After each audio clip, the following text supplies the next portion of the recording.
గత వారం రోజులుగా ఊపిరితిత్తుల సంబంధిత సమస్యతో బాధపడుతూ నంద్యాల జిల్లా ప్రభుత్వ సర్వజన ఆసుపత్రిలో చికిత్స పొందుతున్న విశాలాంధ్ర దినపత్రిక సీనియర్ పాత్రికేయుడు బాల ఓబయ్యకు తోటి మీడియా మిత్రులు అండగా నిలిచారు. రామనాథుల ప్రదీప్, శాలం రాజ్, చెల్లా మధుల ఆధ్వర్యంలో విలేకరులు రాజశేఖర్, సాయి వర్మ, చోటానా సింగ్, వెంకట్, ప్రేమ్ కుమార్ తదితరులు ఆసుపత్రిలో ఓబయ్యను పరామర్శించారు. ఆయన ఆరోగ్య పరిస్థితిని వైద్యులను అడిగి తెలుసుకొని మెరుగైన వైద్యం అందించాలని కోరారు. అనంతరం తమ వంతుగా ఆర్థిక సాయాన్ని ఓబయ్యకు అందజేశారు.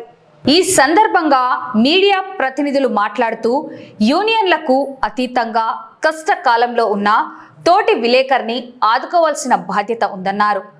ఓబయ్య త్వరగా కోలుకోవాలని ఆకాంక్షిస్తూ ఆయన మెరుగైన వైద్య చికిత్స కోసం దాతలు, తోటి పాత్రికేయులు స్వచ్ఛందంగా ముందుకు వచ్చి ఆర్థికంగా చేయూతనివ్వాలని విజ్ఞప్తి చేశారు. అందరికీ నమస్కారం. ఈరోజు విశాలాంధ్ర సీనియర్ రిపోర్టర్ ఓబయ్య గారికి ఆరోగ్యం బాలేక ప్రభుత్వ హాస్పిటల్లో ఉన్నారు. వారికి ఆర్థిక సాయం అందించేందుకు మీడియా మిత్రులు అందరూ కలిసి ఈరోజు ఆయనకి ఆర్థిక సాయం అందించాము. ఇంకా మిగతా వారు ఎవరైనా ఉంటే ఆర్థిక సాయం అందించాలని కోరుతున్నాము. ఇంతవరకు ఆయనకు ఆర్థిక సాయం అందించిన ప్రతి ఒక్కరికి ధన్యవాదాలు. మీడియా మిత్రులు యూనియన్కి అతీతంగా ప్రతి ఒక్కరూ మన జర్నలిస్ట్కి సాయం అందిస్తారని కోరుతున్నాం. నేడు ఏపీడబ్ల్యూజే తరఫున మధు అన్న గారు తోటి మిత్ర బృందం అందరం కలిసి కొంత ఆర్థిక సహాయాన్ని అందించడం జరిగింది.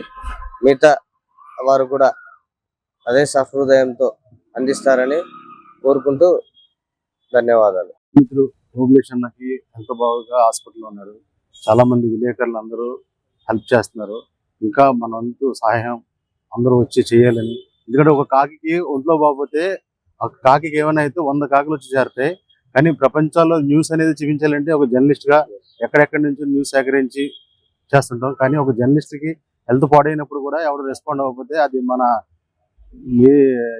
ఇదవుతుంది. అందుకని ప్రతి ఒక్కరు స్పందించి ఎవరు చేతనయ్యే సహాయం చేయాలని మనస్ఫూర్తిగా కోరుకుంటున్నాను.